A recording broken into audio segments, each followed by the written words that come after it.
അസ്സലാമു അലൈക്കും വറഹ്മത്തുള്ളാഹി വബറകാതുഹു. മൂന്നാം ക്ലാസ്സിലെ പ്രിയപ്പെട്ട വിദ്യാർത്ഥികളെ, നമ്മുടെ ആദ്യത്തെ പരീക്ഷ ദുറൂസുൽ ഇഹ്സാനാണ്. ദുറൂസുൽ ഇഹ്സാനിൽ നമ്മൾ പഠിക്കേണ്ട പാഠഭാഗങ്ങൾ 1 മുതൽ 4 വരെ, അദബ് വേണം ഭോജനത്തിലും എന്ന പാഠം വരെയാണ് നമ്മൾ പഠിക്കേണ്ടത്. ഈ 4 പാഠങ്ങളുടെയും ഫുൾ റിവിഷൻ വീഡിയോ നമ്മൾ നേരത്തെ ചെയ്തിട്ടുണ്ട്. നിർബന്ധമായും വിദ്യാർത്ഥികൾ അത് കാണുകയും ഓരോ പാഠങ്ങളും കൃത്യമായി പഠിക്കുകയും ചെയ്യണമെന്ന് ഓർമ്മപ്പെടുത്തുന്നു. നിർബന്ധമായും എല്ലാ പാഠങ്ങളും ആദ്യം മുതൽ അവസാനം വരെ ആവർത്തിച്ച് വായിക്കുകയും എഴുതി പരിശീലിക്കുകയും ചെയ്യണമെന്ന് സ്നേഹത്തോടെ ഓർമ്മപ്പെടുത്തുന്നു. ഈ വീഡിയോയിൽ നമ്മളൊരു മോഡൽ ചോദ്യപേപ്പറാണ് ചെയ്യുന്നത്. വിദ്യാർത്ഥികൾ ശ്രദ്ധയോടെ മനസ്സിലാക്കുക. ഒന്നാമത്തെ ചോദ്യം, യോജിപ്പിക്കാം. താഴെയുള്ള ചോദ്യങ്ങളുടെ ഉത്തരം ഇവിടെ ബ്രാക്കറ്റിലുണ്ട്. നമ്മൾ ശരിയായ ഉത്തരം തിരഞ്ഞെടുത്ത് എഴുതിയാൽ മതി. ബ്രാക്കറ്റിലുള്ളത് എന്തെല്ലാമാണ്? കഴിക്കുന്ന ഭക്ഷണം, 1000 നാണയം, വിരുന്നുകാരെ ആദരിക്കൽ, ബിസ്മില്ലാഹി അവ്വലുഹു വ ആഖിറുഹു, കുടുംബ ബന്ധം പുലർത്തുന്നത്. ഇനി ഒന്നാമത്തെ ചോദ്യം, അള്ളാഹുവിനും റസൂൽ സല്ലല്ലാഹു അലൈഹി വസല്ലമക്കും വലിയ ഇഷ്ടമാണ്. എന്ത്? നമ്മൾ ഒന്നാമത്തെ പാഠത്തിൽ പഠിച്ചിട്ടുണ്ട്. ബന്ധുക്കളെ എനിക്കിഷ്ടമാണ് എന്നുള്ള പാഠത്തിൽ അത് പഠിച്ചിട്ടുണ്ട്. കുടുംബ ബന്ധം പുലർത്തുന്നത് അള്ളാഹുവിനും റസൂൽ സല്ലല്ലാഹു അലൈഹി വസല്ലമക്കും വലിയ ഇഷ്ടമാണ്. അപ്പോൾ അവസാനത്തെ ഓപ്ഷനാണ് ഇതിന്റെ ഉത്തരം. രണ്ടാമത്തത്, ഈമാനിന്റെ ഭാഗമാണ് ഡാഷ്, വിരുന്നുകാരെ ആദരിക്കൽ. മൂന്നാമത്തത്, ഹലാലും ത്വയ്യിബുമായിരിക്കണം. എന്ത്? നമ്മൾ കഴിക്കുന്ന ഭക്ഷണം ഹലാലും ത്വയ്യിബുമായിരിക്കണം. നാലാമത്തത്, നല്ല അയൽപക്കത്തിനുള്ള വിലയായിരുന്നു ഡാഷ്, 1000 നാണയം. നമ്മൾ അയൽവാസികൾ എന്നുള്ള പാഠത്തിൽ ഒരു കഥ പറഞ്ഞിരുന്നു. ആ കഥയിൽ പറഞ്ഞ ഒരു കാര്യമാണിത്.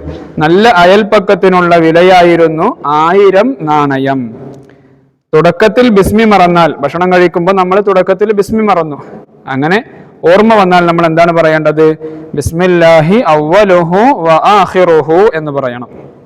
ഇതുപോലെ ശരിയായ ഉത്തരങ്ങൾ തിരഞ്ഞെടുത്ത് എഴുതുകയാണ് വേണ്ടത്. ഇനി രണ്ടാമത്തത്, 2 വീതം എഴുതാം. താഴെയുള്ള ചോദ്യങ്ങൾക്ക് 2 ഉത്തരങ്ങൾ എഴുതുക. കുടുംബ ബന്ധം പുലർത്തുന്നതിനുള്ള മാർഗങ്ങൾ എന്തൊക്കെയാണ്? ഏതൊക്കെ രൂപത്തിലാണ് നമുക്ക് കുടുംബ ബന്ധം പുലർത്താൻ സാധിക്കുക?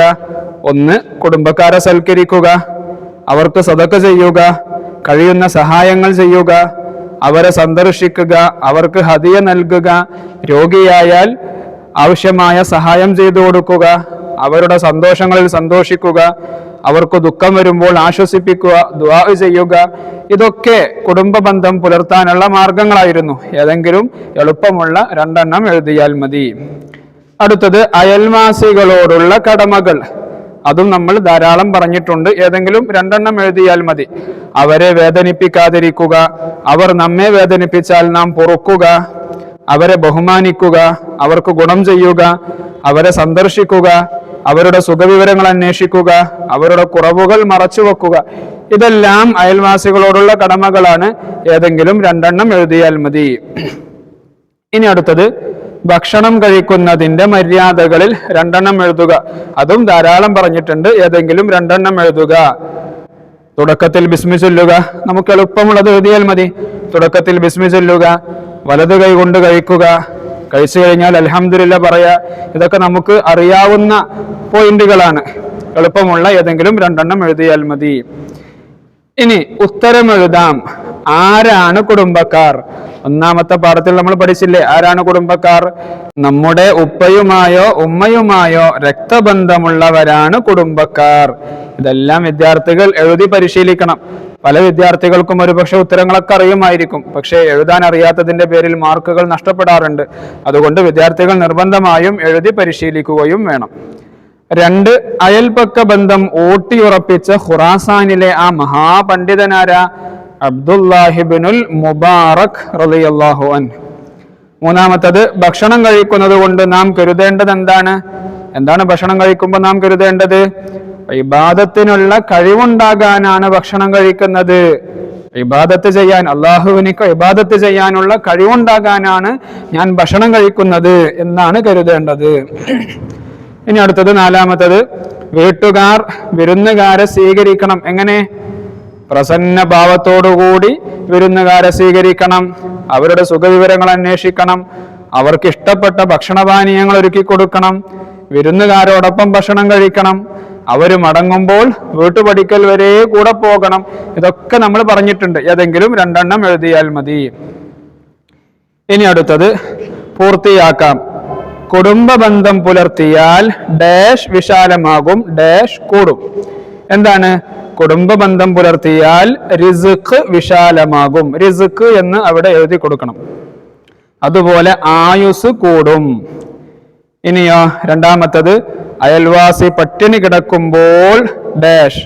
അയൽവാസി പട്ടിണി കിടക്കുമ്പോൾ വയറ് നിറച്ചുണ്ണുന്നവൻ പൂർണ്ണ വിശ്വാസിയല്ല എന്ന് നബി സല്ലല്ലാഹു അലൈഹി വസല്ലമ തങ്ങൾ പറഞ്ഞിരിക്കുന്നു. ആ വിട്ട ഭാഗം അവിടെ പൂരിപ്പിക്കുകയാണ് വേണ്ടത്. മൂന്നാമത്തത്, അൽഹംദുലില്ലാഹില്ലദീ അത്അമനി ഹാദാ വറസഖനീഹി മിൻ ഗൈരി ഹൗലിൻ മിന്നി വലാ ഖുവ. ഭക്ഷണം കഴിഞ്ഞതിന് ശേഷമുള്ള ദുആയാണ്, ദിക്റാണ്. ഇത് വിദ്യാർത്ഥികൾ നിർബന്ധമായും പഠിച്ചിരിക്കണം. ഇനി നാലാമത്തത്, വിരുന്നുകാരവർ വീട്ടിൽ വന്നാൽ വീട്ടിൽ നിറയും ഉന്മേഷം. ആ പാട്ടിന്റെ 2ാമത്തെ ഭാഗമാണ് നമ്മൾ അവിടെ എഴുതേണ്ടത്. ഇനി അവസാനത്തത് സാരം എഴുതുക, അർത്ഥം എഴുതുക. മൻ കാന യുഅ്മിനു ബില്ലാഹി വൽ യൗമിൽ ആഖിരി ഫൽയുക്രിം വൈഫഹു. മുത്തനബി സല്ലല്ലാഹു അലൈഹി വസല്ലം തങ്ങൾ പറയാണ്, മൻ കാന യുഅ്മിനു ബില്ലാഹി വൽ യൗമിൽ ആഖിരി, ആരെങ്കിലും അല്ലാഹുവിലും അന്ത്യനാളിലും വിശ്വസിക്കുന്നുവെങ്കിൽ ഫൽയുക്രിം വൈഫഹു, അവൻ അതിഥികളെ ബഹുമാനിക്കട്ടെ, വിരുന്നുകാരെ ബഹുമാനിക്കട്ടെ. ഇതാണ് ദുറൂസുൽ ഹിസാനിന്റെ ഒരു മോഡൽ ചോദ്യപേപ്പർ. വിദ്യാർത്ഥികൾ നിർബന്ധമായും എല്ലാ പാഠങ്ങളും ആദ്യം മുതൽ അവസാനം വരെ ആവർത്തിച്ച് വായിക്കണം. നിർബന്ധമായും എഴുതി പരിശീലിക്കണം. അള്ളാഹു എല്ലാ മക്കൾക്കും നല്ല ബുദ്ധിശക്തിയും ഓർമ്മശക്തിയും നൽകി അനുഗ്രഹിക്കട്ടെ. പരീക്ഷയിലൊക്കെ നല്ല വിജയം നൽകി അള്ളാഹു അനുഗ്രഹിക്കട്ടെ. നിർബന്ധമായും ഈ വീഡിയോ മറ്റുള്ളവരിലേക്ക് കൂടെ ഷെയർ ചെയ്യുക. അസ്സലാമു അലൈക്കും വറഹ്മത്തുള്ളാഹി വബറകാതുഹു.